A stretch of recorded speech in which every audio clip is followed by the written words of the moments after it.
Welcome to the Horror Next Door. This is a new series where we will be talking about all the horror movies we watched last month. So this is everything we watched in August 2021. We would like to thank Emma from Spooky Astronauts for giving us this idea. Please check out her channel. She's really cool and she has a lot of great content. If you would like to know what rating we gave these movies, or if you just want to follow us, a link to our Letterboxd account will be in the description below. Also, Hellcat has her own Letterboxd account, which she rates everything she watches, not just horror movies. That link will also be below. Sadistic Intentions. And I believe we watched it on Amazon Video. I thought this movie was pretty cool. The whole metal music aspect, his band and everything. Yes, I loved some of the humor related to that. I'm a huge black metal fan, and sometimes people auto-judge you or whatnot because of that style of music. And it was just funny to see some of the things that he had to say. Yeah, I can't remember the name of his band, but it was like a really ridiculous name, but it was pretty cool. But this movie was weird and awesome. I loved it. Same, it was really fun. The characters were likable. It threw a lot of curveballs. Would you recommend this movie? Yes, I would. Would you? Yes, 100%. Check it out.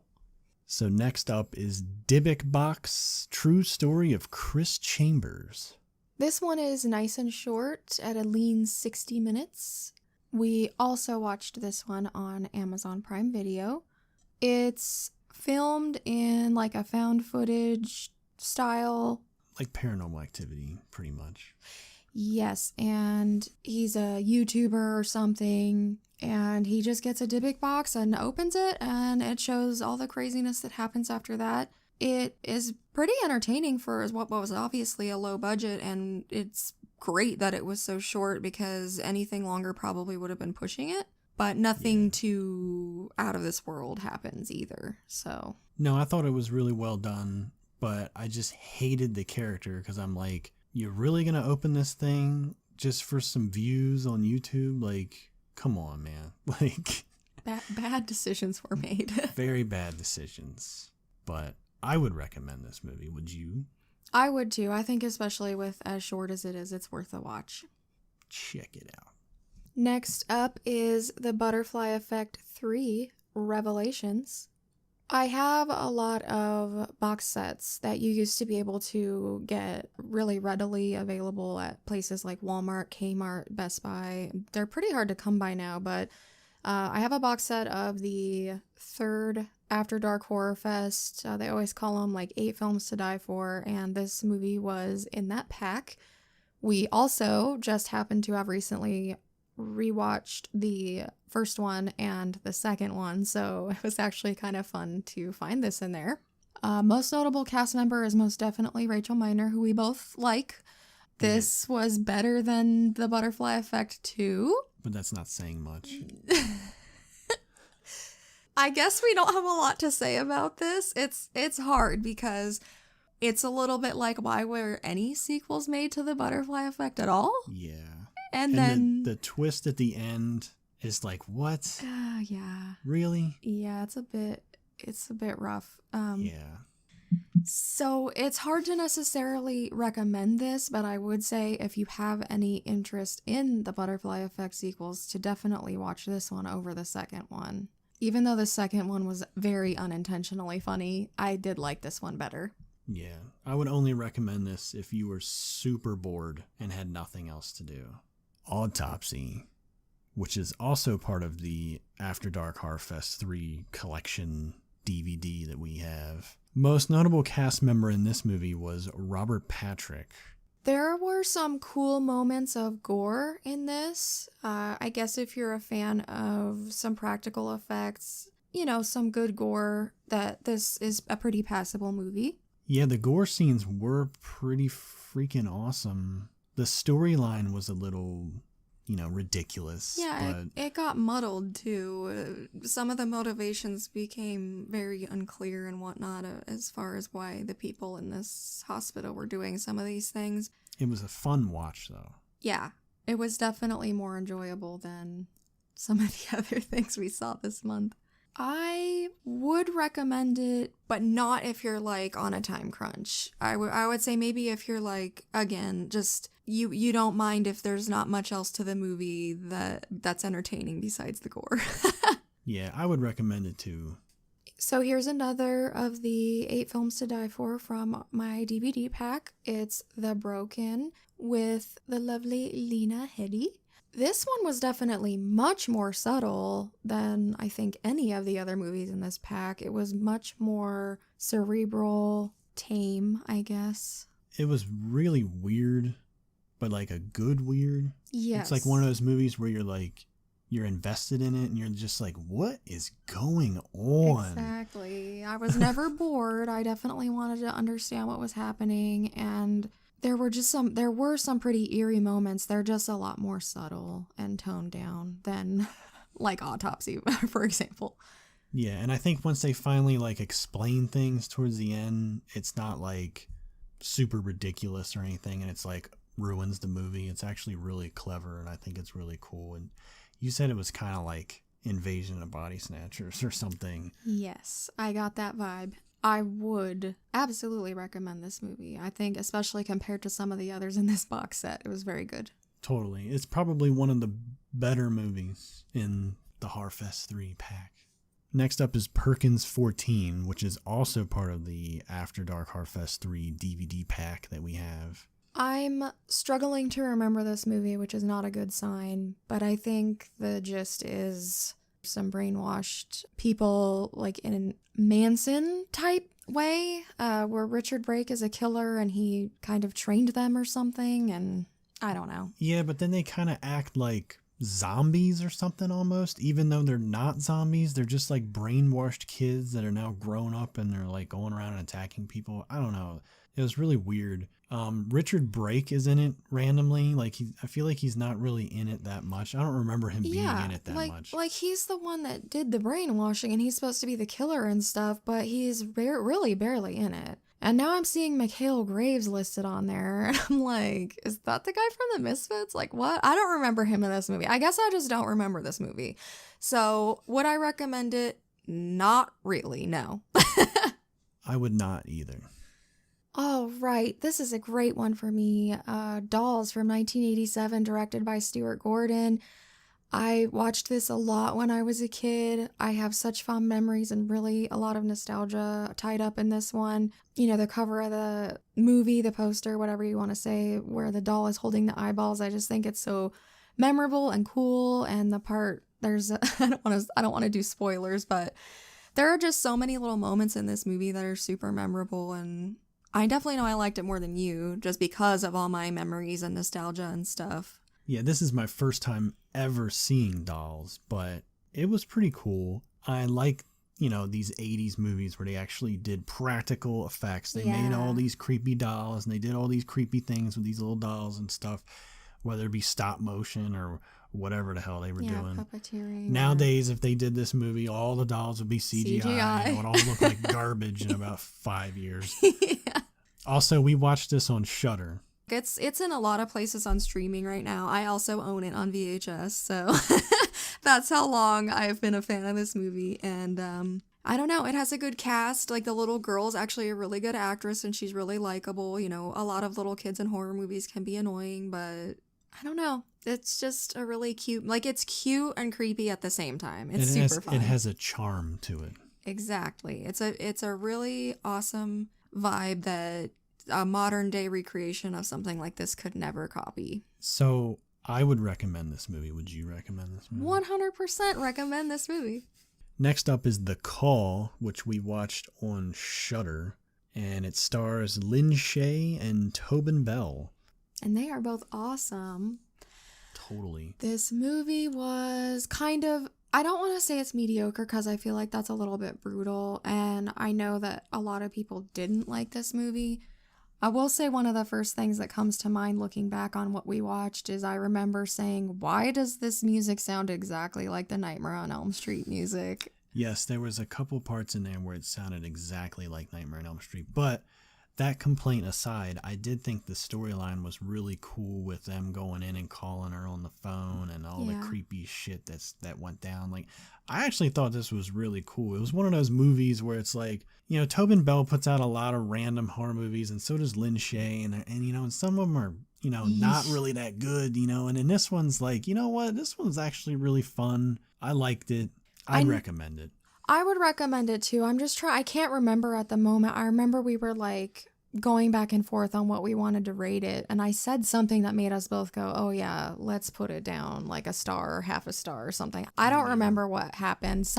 It was something really cliche that kind of just was like, oh man, why'd you have to do that? So yeah, I mean, I would recommend it, but if I can't remember certain plot points or like the ending, that's not the best sign ever. So like maybe don't prioritize it, but it was fun. It was still a really cool watch. Okay, now we have Run, which I believe is a Hulu original, and we watched it on Hulu. It's the Sarah Paulson movie that's very Gypsy Rose-esque. Oh yeah. Yes, I definitely liked this movie. I think this is exactly the same thing as what I mentioned with The Call, even though I couldn't remember the exact incident. I was super into this movie and I thought it was great until there were a couple of just super convenient or cliche type things that happened that just knocked it down a couple notches for me, but it's still a really interesting, you know, tense watch. I really had a good time with this. Yeah, Sarah Paulson's really creepy in this. Like, there's a couple scenes where she's just like really weird. For real. She's really weird. And I liked all the stuff that comes out at the end, like all the stuff that you learn and like the revelations or whatever. And I won't give anything away, but the last scene was pretty cool. Yeah, I mean, it was fun. It was very inspired by Gypsy Rose, definitely.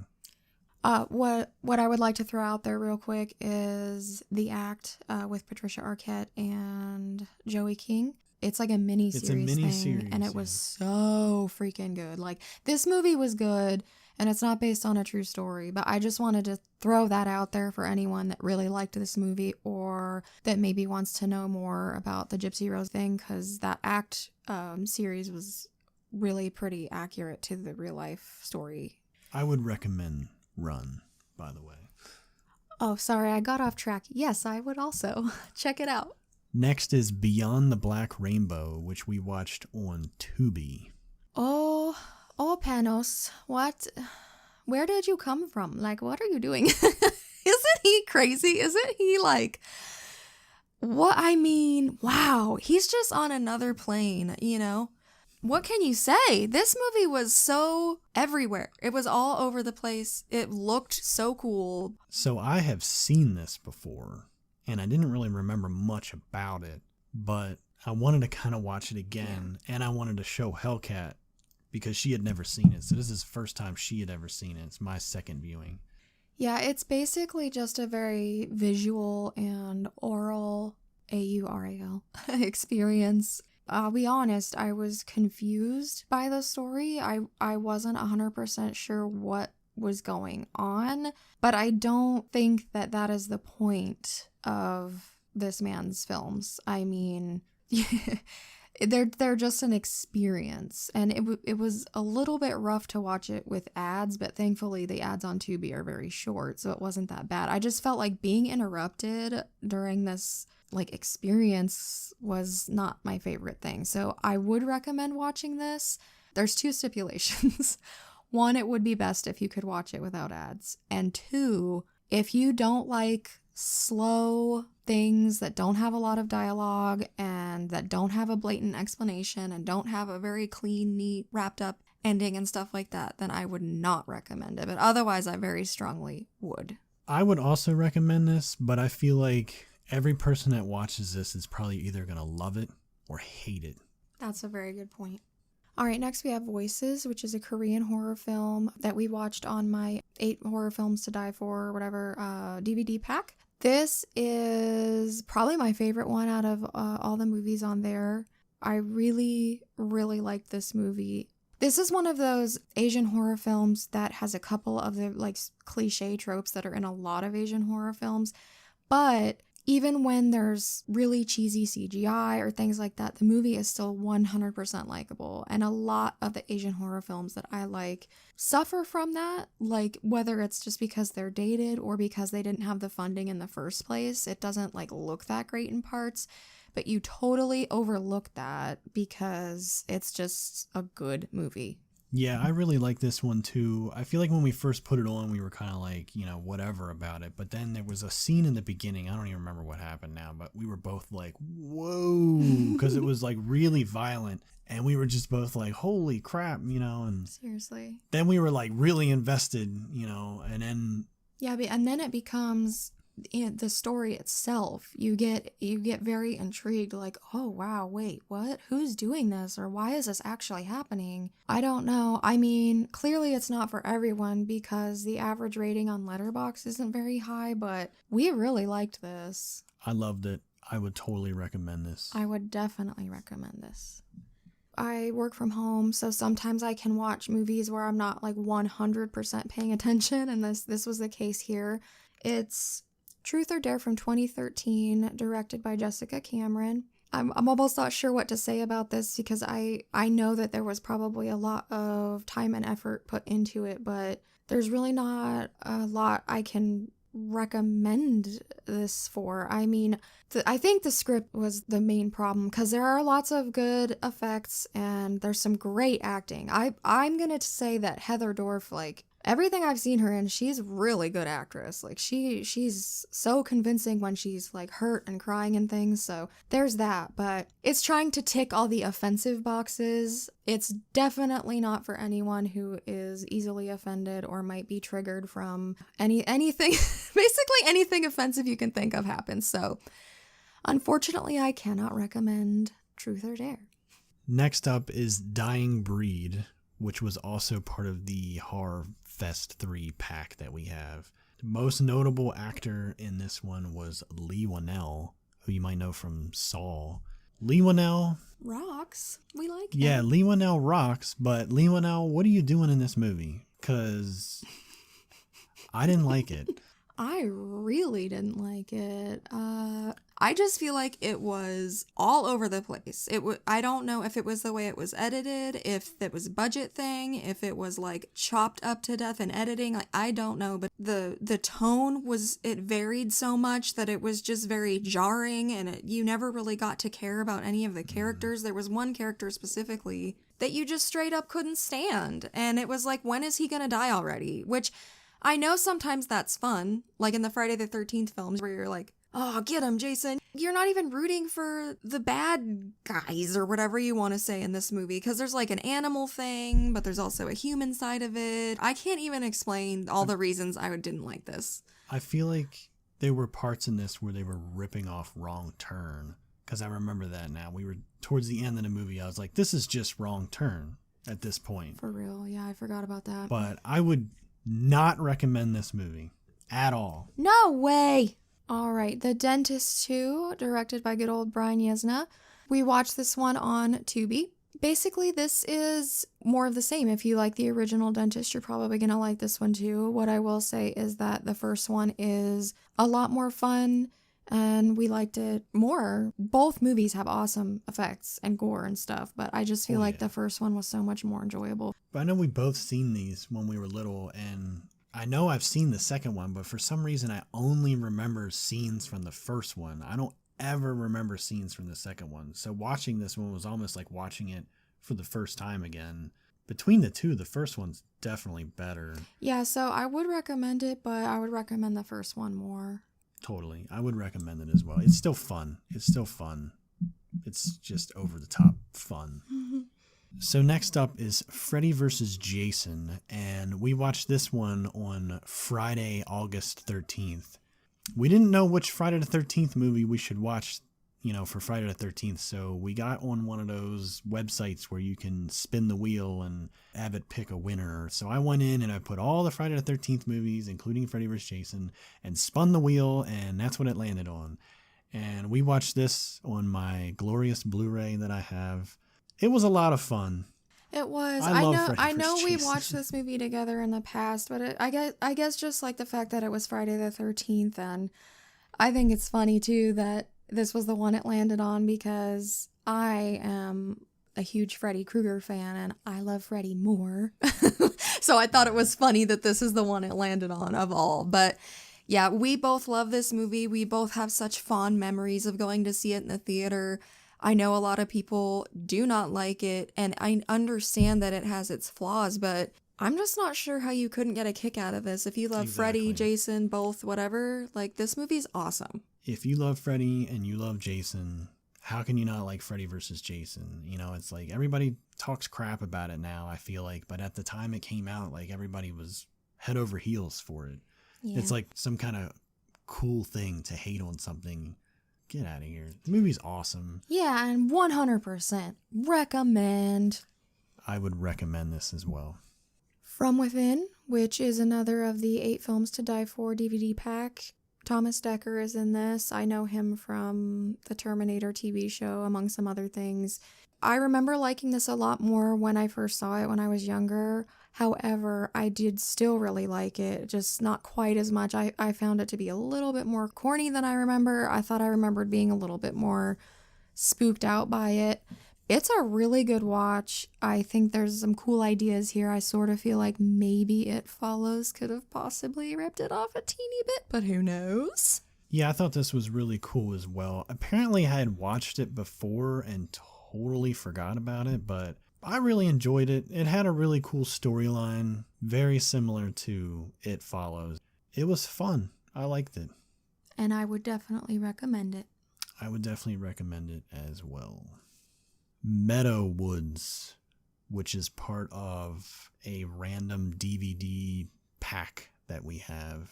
This movie, in my opinion, had a A+ storyline, but then a C- execution. Yeah, it's clear that the budget was very low. Some of the acting was definitely subpar. I think that the idea of it was so twisted. And it's basically, it's a found footage thing, and then the kids want to kill someone just to kill someone. Like, they're bored, and they want to just shake up the town and, like, freak people out. And the idea of that was so intriguing to me that I was invested in it regardless of the actual turnout. I can't say I would recommend it to most people because I don't think most people are as patient as I am with stuff like this. No, and also I feel like the ending was a little lackluster. I feel like it was a little predictable, the ending, but also anticlimactic, so to speak. I don't know. It just kind of fell flat for me in the end. I don't know if I would recommend this one, honestly. I would say no. All right, from the aforementioned little 4-pack of crappy horror movies, Killer Killer.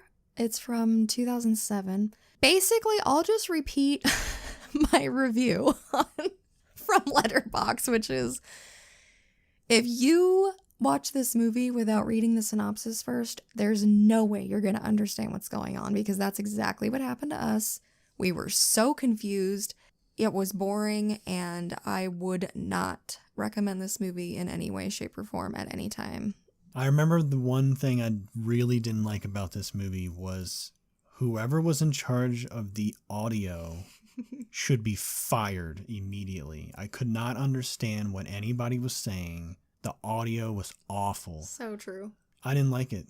I will not recommend this movie at all. Stay away. Next up is The Familiar from 2009, which is also part of the same pack. Wow.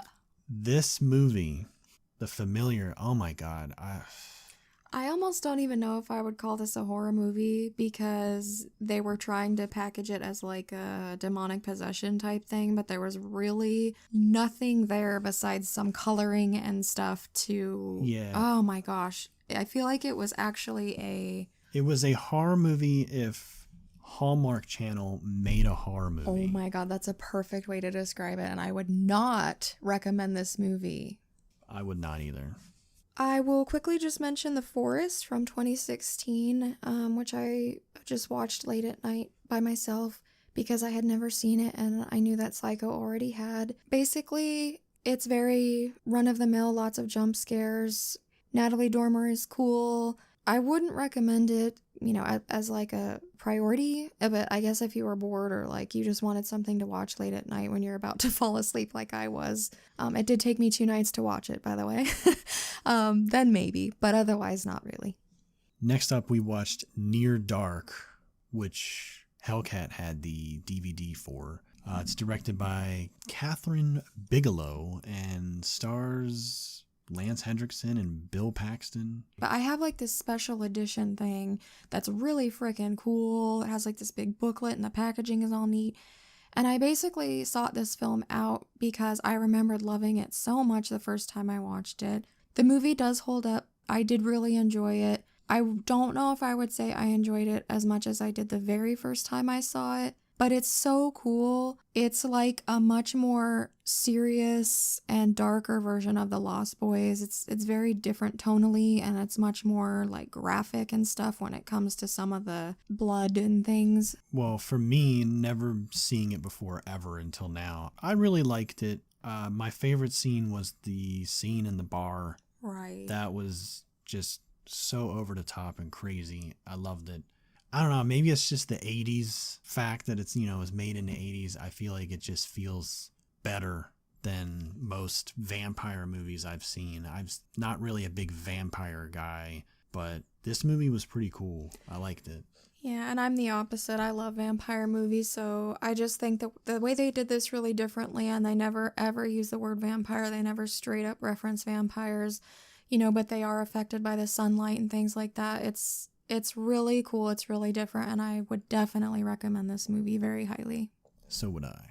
So I watched Halloween 2018 one night by myself. I don't know, with all the hype with the new Halloween Kills coming out, I just was like, you know what? I want to watch Halloween 2018 again. I haven't seen it in a while. It's pretty awesome. I really liked it. Obviously, I would totally recommend it. I think it's one of the better sequels. Some of those later sequels got really bad. I wasn't a fan of the Rob Zombie movies, and I think this one was awesome. So it was a fun watch.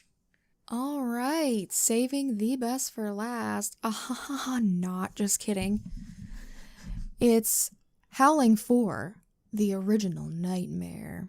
This was the last movie on that pack with Killer and everything. I think one of the pals I have on Letterboxd wrote this in the review, but it's like werewolves, WHERE.